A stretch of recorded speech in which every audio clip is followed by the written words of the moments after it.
South ఇండియాలోని అతి తక్కువ ధరలకి రత్నాలనందించే ఏకైక సంస్థ 6JVR. నమస్తే, వెల్కమ్ టు సుమన్ టీవీ. నేను మీ సాయి.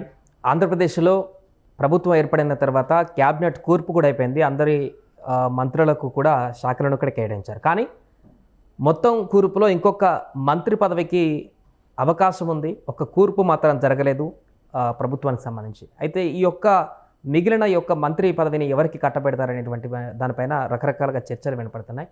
ఈ నేపథ్యంలో వంగవీటి రాధాకు ఈ మిగిలిన మంత్రి పదవి ఎమ్మెల్సీ ద్వారా వచ్చేటువంటి అవకాశం ఉందనేటువంటి ఒక చర్చ జోరుగా కొనసాగుతుంది. ఆయనతో పాటు మిగతా సీనియర్ నేతలు కూడా ఆశావాహులుగా ఉన్నటువంటి వ్యక్తులు కూడా ఈ ఆశావాహుల లిస్టులో ఉన్నట్టుగా కనపడుతుంది. ఇప్పుడు ఎమ్మెల్సీ నోటిఫికేషన్ వచ్చినటువంటి సందర్భంలో ఈ అవకాశాన్ని ఎవరు అందిపుచ్చుకోబోతున్నారనేటువంటి విషయానికి సంబంధించి మనం మాట్లాడదాం. మనతో పాటు Suman TV news chief editor Keshav గారు ఉన్నారు. కేశవ్ గారు నమస్తే. నమస్తే. సో ఇప్పుడు ఎమ్మెల్సీ నోటిఫికేషన్ వచ్చింది. రాబోయే రోజుల్లో ఇంకా వచ్చేటువంటి అవకాశం ఉంది, చాలా ఎమ్మెల్సీ నోటిఫికేషన్స్ కూడా. సో ఎమ్మెల్సీ ద్వారా చాలా భర్తీ అయ్యేటువంటి అవకాశం కనపడుతుంది టీడీపీకి. ఈ నేపథ్యంలో మిగిలిన మంత్రి పదవి ఒకటి ఎవరికి ఇస్తారనేటువంటి దాంట్లో వంగవీటి రాధా పేరు ప్రధానంగా వినపడుతుంది. ఆ ఛాన్స్ ఈసారి రాధాకి దక్కుతుందా? ఇందులో 2-3 అంశాలు ముడిపడి ఉన్నాయి. అసలు ఏది మనం ఫస్ట్ డిస్కస్ చేయాలనేది కూడా ఇక్కడ ఇంపార్టెంట్. ఎందుకంటే శాసన మండలికి సంబంధించి మొత్తం 6 ఖాళీలు ఉన్నాయి. అందులో 2 పొజిషన్స్ భర్తీ చేయడానికి నోటిఫికేషన్ ఈ నెల 25వ తారీఖున రిలీజ్ చేస్తారు. నామినేషన్స్కి ఆఖరి తేదీ జూలై 2వ తారీఖు. జూలై 3 స్క్రూటినీ ఉంటుంది. జూలై 5 ఉపసంహరణకి ఆఖరి తేదీ. సో ఆ తర్వాత ఏకగ్రీవ ప్రకటనలు ఉండే అవకాశం కనిపిస్తుంది. జూలై 12న ఓటింగ్ పెట్టారు, కానీ ఓటింగ్ దాకా వెళ్ళకపోవచ్చు. ఎందుకంటే ఇవన్నీ కూడా ఎమ్మెల్యే కోటాలో భర్తీ చేయబోతున్నటువంటి శాసన మండలి సభ్యుల పోస్టులు. సో ఇది కూడా ఈ 2 పొజిషన్స్ సి రామచంద్రయ్య వైఎస్ఆర్సీపీ నుంచి ఆయన ఎమ్మెల్సీగా ఆయన ఎన్నికయ్యారు ఎమ్మెల్యేల కోటాలో. 2027 మార్చి 29 వరకు ఆయనకి టెన్యూర్ ఉంది. అంటే అప్పటి వరకు ఆయన పదవీ కాలం ఉంది. కానీ ఎలక్షన్స్ ముందర జరిగినటువంటి అనూహ్య పరిణామాల్లో పార్టీని వీడి తెలుగుదేశం వైపు వచ్చారు. రాజీనామాకి సంబంధించి ఇంకా ఆయన నిర్ణయం తీసుకోకుండా ముందరే అనర్హత వేటు దిశగా వీళ్ళందరూ అలానే వెళ్ళి. ఇంకొక పొజిషన్ వచ్చేసి మహమ్మద్ ఇక్బాల్. ఆయన కూడా వైఎస్ఆర్సీపీ నుంచి హిందూపూర్ ఇన్ఛార్జిగా ఆయన వ్యవహరించారు. చివరి నిమిషంలో అనూహ్యంగా లాస్ట్ ఎలక్షన్స్లో ప్రత్యర్థి బాలకృష్ణతో పోటీ పడినటువంటి ఆయన బాలకృష్ణను కలిశారు, తెలుగుదేశం పార్టీలో చేరారు. ఎమ్మెల్సీ పదవి విషయంలో క్లారిఫికేషన్స్ తీసుకునే క్రమంలోనే హడావుడిగా ఎన్నికలు కూడా అమల్లో ఉన్నటువంటి సందర్భంలోనే శాసన మండలి చైర్మన్ అనర్హత వేటు వేశారు వీళ్ళిద్దరి మీద. వీళ్ళతో పాటు మరొకటి ఎమ్మెల్యే కేటగిరీలో ఉన్నటువంటి స్థానం జంగా కృష్ణమూర్తి. ఆయన కూడా గురజాల ఎమ్మెల్యేగా 2019 వరకు ఎమ్మెల్యేగా ఉన్నారు. 2019 ఎలక్షన్స్లో ఆయనకి సీటు దక్కలేదు. ఈసారైనా ఇస్తారని ఎక్స్పెక్ట్ చేశారు, ఈసారి కూడా ఆయనకి ఇవ్వలేదు. సో ఆయన ఎమ్మెల్సీగా ఉన్నారు. లాస్ట్ టైం ఎలక్షన్స్లో టికెట్ త్యాగం చేశారు కాబట్టి వైసీపీలో ఎమ్మెల్సీగా ఉన్నారు. ఆయన టర్న్యూర్ వచ్చేసి 2025 మార్చితో ముగిపోవడం. అంటే ఆల్మోస్ట్ ఒక 9 నెలలు 10 నెలల కాలం ఉంది ఆయనకి. సో ఇది బిలో 6 months ఉండే వాటిపైన, అంటే 6 months వరకు గ్యాప్ ఉంటే కనుక ఎలక్షన్ పెట్టాల్సిన అవసరం ఉంటుంది. బట్ ఇది ఆల్మోస్ట్ 10 నెలలు, మహా అయితే ఒక 4 నెలలు 5 నెలలు ఎక్కువ ఉంది కాబట్టి ఆ పోస్ట్ భర్తీ అనేది పక్కన పెట్టినట్టు ఉన్నారు. రెండింటికి మాత్రమే నోటిఫికేషన్ ఇవ్వాలని ఎలక్షన్ కమిషన్ డిసైడ్ చేసింది. ఇప్పుడు తెలుగుదేశం పార్టీలో 2 నాయకులు చేరారు. ఎమ్మెల్సీలుగా ఉన్నవారు రాజీనామా చేసి తెలుగుదేశం పార్టీలో ఇక్కడ జాయిన్ అయ్యారు. ఇమీడియట్గా వాళ్ళ మీద అనర్హత వేటు వేసి, ఎందుకంటే నెక్స్ట్ మళ్ళీ మా గవర్నమెంట్ వస్తుంది కాబట్టి మొత్తం మనమే భర్తీ చేసుకోవాలని అప్పుడైనా వేయొచ్చు. బట్ మరి ముందుగా ఓడిపోతామని సంకేతాలు ఉన్నాయేమో వైఎస్ఆర్సీపీ నాయకత్వానికి. ఇమీడియట్గా అనర్హత వేటు వేశారు. ఎవరు ఊహించలా. 4 మీద వేశారు. అలానే వంశీకృష్ణ యాదవ్ స్థానిక సంస్థల నుంచి, ఆయన వైజాగ్ సౌత్ నుంచి ఎలక్ట్ అయ్యాడు కదా ఎమ్మెల్యేగా, ఆయన మీద కూడా జనసేనలో ఉన్నాడు ఆయన. సో ఇప్పుడు భర్తీ చేయాల్సినటువంటి వాటిలో చూస్తే స్థానిక సంస్థల కోటాలో 2 స్థానాలు ఉన్నాయి. టీచర్స్ కాన్స్టిట్యున్సీలో 1 స్థానం ఉంది, అవి ఒక 3. అంటే ఈ ఎమ్మెల్యే కోటాలో అయ్యేటువంటి 3 స్థానాలు. సో ఇమీడియట్గా వాటికి నోటిఫికేషన్ వస్తే ఇప్పుడు కూటమిదే నంబర్ ఎక్కువ ఉంది కాబట్టి ఖచ్చితంగా కూటమి నుంచే ఎన్నిక అయ్యేటువంటి అవకాశాలు చాలా పుష్కలంగా ఉన్నాయి.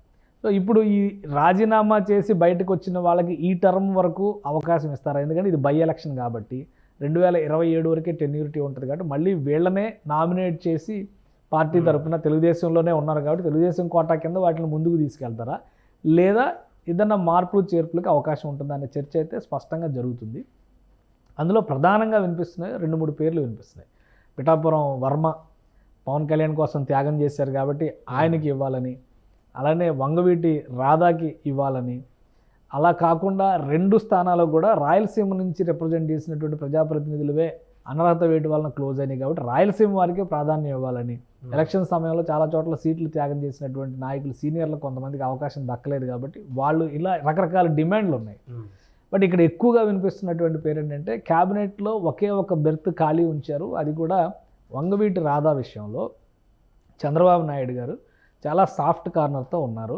ప్రధానమైనటువంటి కారణం ఏంటంటే 2019 ఎలక్షన్స్ ముందర ఆయన పార్టీ మారారు, తెలుగుదేశం పార్టీలో చేరారు. చంద్రబాబు నాయుడు గారు ఎక్కడ కూడా ఆయనకి టికెట్ ఇవ్వాల, ఎందుకంటే విజయవాడ సెంట్రల్ నుంచి బోండా ఉమ ఆక్యుపైడ్ సీట్ అది, విజయవాడ ఈస్ట్ నుంచి గద్దె రామ్మోహన్ రావు ఆక్యుపైడ్ సీటు. ఇప్పుడు ఆయన 3 సార్లు ఎమ్మెల్యేగా గెలిచారు. సో ఎక్కడ కూడా అవకాశం ఇవ్వకపోయినప్పుడు కూడా ఆయన తెలుగుదేశం పార్టీని అంటిపెట్టుకుని ఉన్నారు. ఆ సమయంలో స్టార్ క్యాంపెయినర్గా చాలా చోట్ల ప్రచారం చేశారు. ఈ 5 ఏళ్లలో జరిగినటువంటి పరిణామాల్లో తెలుగుదేశం పార్టీని దెబ్బకొట్టడానికి, జనసేన పార్టీని తెలుగుదేశం పార్టీ కాంబినేషన్ దెబ్బతీయడానికి వైఎస్ఆర్సీపీ నుంచి వల్లభనేని వంశీ కావచ్చు, కొడాలి నాని కావచ్చు, ఎవరైతే రాధాకి కొంత స్నేహితం ఉన్నటువంటి వాళ్ళు ఉన్నారో వాళ్ళందరూ కూడా రాధాని అటు తీసుకెళ్తానికి విపరీతమైన ప్రయత్నాలు చేశారు. పార్టీ మారే ప్రసక్తే లేదనేటువంటి విషయంలో ఒక క్లారిటీ ఇచ్చారు. అలాగే పవన్ కళ్యాణ్, చంద్రబాబు నాయుడు పొత్తుతో ముందుకెళ్లేటువంటి క్రమంలో కూడా కాపు, కమ్మ, వంగవీటి రంగా గారి హత్య కేసు వీటిని పదే పదే తెలుగుదేశం మీద బురద జల్లేటువంటి ప్రయత్నం వైఎస్ఆర్సీపీ నాయకత్వం చేసింది. సో ఆ విషయంలో కూడా వంగవీటి రాధా చాలా స్తబ్దుగా వ్యవహరించారు. ఆయన చేయాలనుకున్న పని చేసుకుంటూ వెళ్ళారు. సో ఇవన్నిటి నేపథ్యంలో రాధాకి ఎమ్మెల్సీ స్థానంలో భర్తీ చేయాలనేటువంటి కోరిక బలంగా ఉంది చంద్రబాబు నాయుడు గారికి అనేటువంటిది చాలా గట్టిగా వినిపిస్తుంది.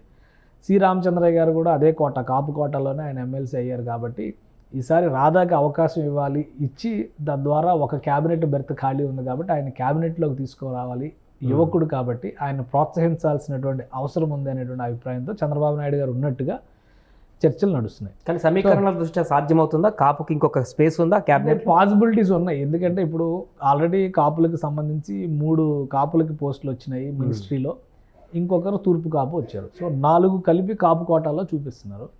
ఒకవేళ కాపుల ఓటింగ్ బలం వలన, పవన్ కళ్యాణ్ రాక వలన తెలుగుదేశం పార్టీకి భారీ మెజారిటీలు చాలా చోట్ల వచ్చినాయి అనడానికి ఆధారాలు, ఉదాహరణలు కనిపిస్తున్నాయి. వీటికంటే కూడా వంగవీటి రాధా గారి విషయంలో జరిగినటువంటి, అంటే రంగా గారి హత్యను పదే పదే తెరపైకి తీసుకొచ్చి తెలుగుదేశం పార్టీని ఒక దోషిని చేసేటువంటి ఎత్తుగడలు అన్నిటిని కూడా రాధా గారు మౌనంగా ఉండి టీడీపీ పక్షాన్ని నిలబడి అప్పటి రాజకీయం వేరు, ఇప్పటి రాజకీయం వేరు అని చెప్పడం వలన తెలుగుదేశం పార్టీకి చాలా పాజిటివ్ నేచర్ స్టార్ట్ అయింది కాపు కమ్యూనిటీలో. సో ఈ అంశాలన్నింటినీ దృష్టిలో పెట్టుకోవడం ద్వారా రాధాని సముచితంగా గౌరవించాలి అనేటువంటి ఆలోచన అయితే చాలా క్లియర్గా చంద్రబాబు నాయుడు చేస్తున్నట్టుగా.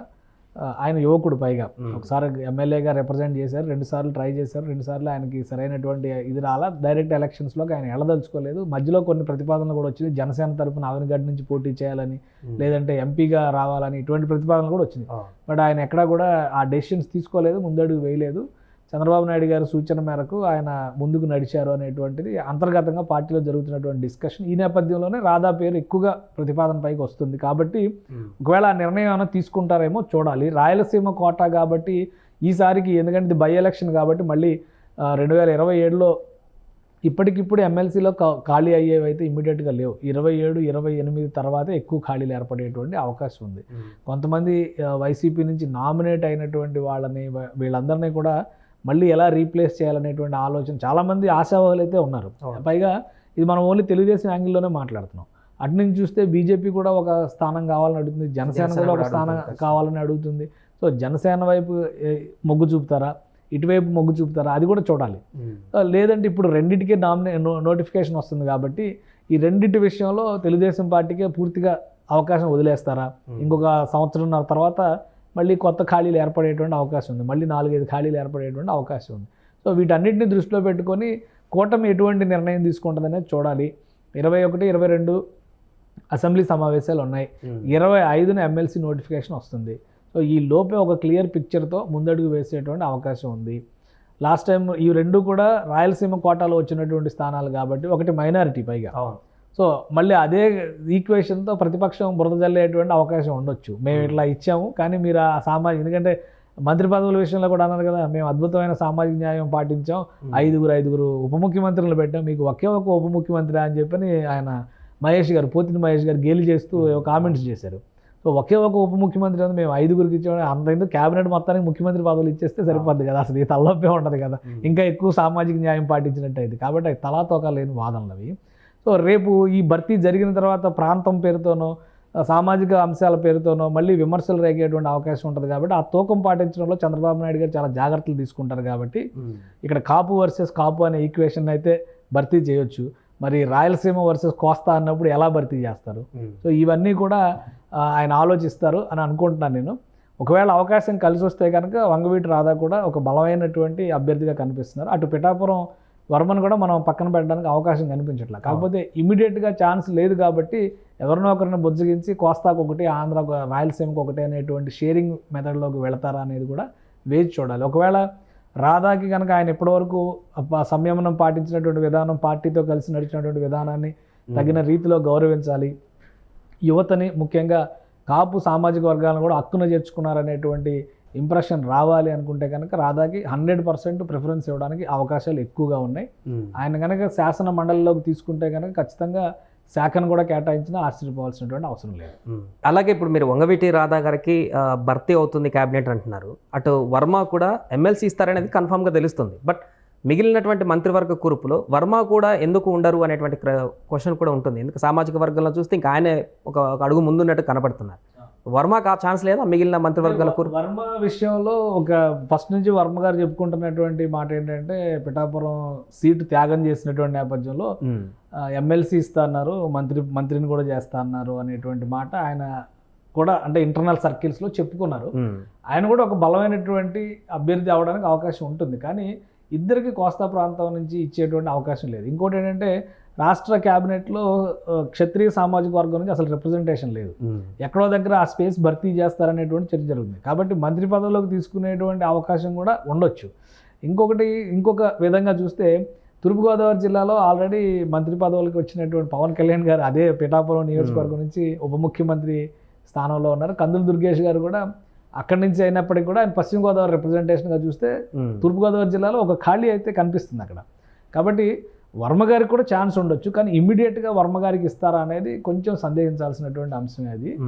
ఆ విషయంలో పోల్చి చూసినప్పుడు అక్కడ ఆల్రెడీ కాపు కోట నుంచి ఒక సీట్ ఖాళీ అవుతుంది. కాబట్టి వంగవీటి రాధాని భర్తీ చేస్తే పెద్దగా సమస్య కాకపోవచ్చు అనేటువంటి ఆలోచన కూడా చంద్రబాబు నాయుడు గారు చేయొచ్చు తెలుగుదేశం పార్టీలో ఉన్నటువంటి ఈక్వేషన్స్ ప్రకారం. సో అందుకని పాసిబిలిటీస్ ఎక్కువ ఉన్నది వంగవీటి రాధా అని చెప్పగలుగుతున్నాం. ఆయన ఓన్లీ సీటు త్యాగం చేశారు కాబట్టి కాంపన్సేట్ చేయాల్సినటువంటి పరిస్థితి. ఈయన అసలు సీటు ఆశించలేదు. 5-6 ఏళ్లుగా పార్టీతోనే అంటిపెట్టుకుని ఉన్నారు. బలమైనటువంటి సామాజిక వర్గం అండ కావాలని కోరుకుంటున్నటువంటి తరుణంలో కూడా ఇతర పార్టీలు ఇచ్చినటువంటి ఆకర్షణలన్నింటికీ దూరంగా ఉండి పార్టీతోనే కలిసి ఉండటం వలన ఎక్కువ లాభం జరిగింది అనేది చంద్రబాబు నాయుడు గారు కానీ తెలుగుదేశం పార్టీలో జరుగుతున్నటువంటి అంతర్గత విశ్లేషణ. సో ఆ ప్రిఫరెన్సెస్ ప్రకారం చూస్తే మొదటి ప్రయారిటీ వంగవీటి రాధా, ఆ తర్వాతే వర్మ ఉండే అవకాశం ఎక్కువగా ఉంది. రైట్ సార్, మొత్తానికి ఇది ప్రస్తుతం జరుగుతున్నటువంటి చర్చ. మిగిలిన మంత్రివర్గంలో ఉన్నటువంటి ఒక కూర్పుకు సంబంధించి వచ్చేటువంటి ఎమ్మెల్సీ ఉప ఎన్నికలు, అదేవిధంగా ఎమ్మెల్సీ భర్తీ ఖాళీ అయిపోయినటువంటి స్థానాలకు కూడా ఎన్నికలు ఉన్నాయి. కాబట్టి ఆ స్థానాలలో వంగవీటి రాధాని భర్తీ చేసి క్యాబినెట్లోకి కూడా కూర్పు చేసేటువంటి అవకాశం ఉన్నట్టుగా కనపడుతుంది. ఆ రకంగా ముందుకు వెళ్తే కాపు సామాజిక వర్గం నుంచి కానీ వంగవీటి అభిమానుల నుంచి కూడా పూర్తిగా మద్దతు రావడమే కాకుండా వంగవీటి రాధా నుంచి బలమైనటువంటి ఒక మంత్రి స్థానం కూడా లభించేటువంటి అవకాశం ఉంటుంది. దీనికి సంబంధించి ఏ రకంగా అడుగులు వేస్తారు చంద్రబాబు అనేది మనం ఫ్యూచర్లో చూడాలి. సుమన్ టీవీలో మీ పర్సనల్ అండ్ బిజినెస్ ప్రమోషన్స్ కోసం కింది నెంబర్కి కాంటాక్ట్ చేయండి.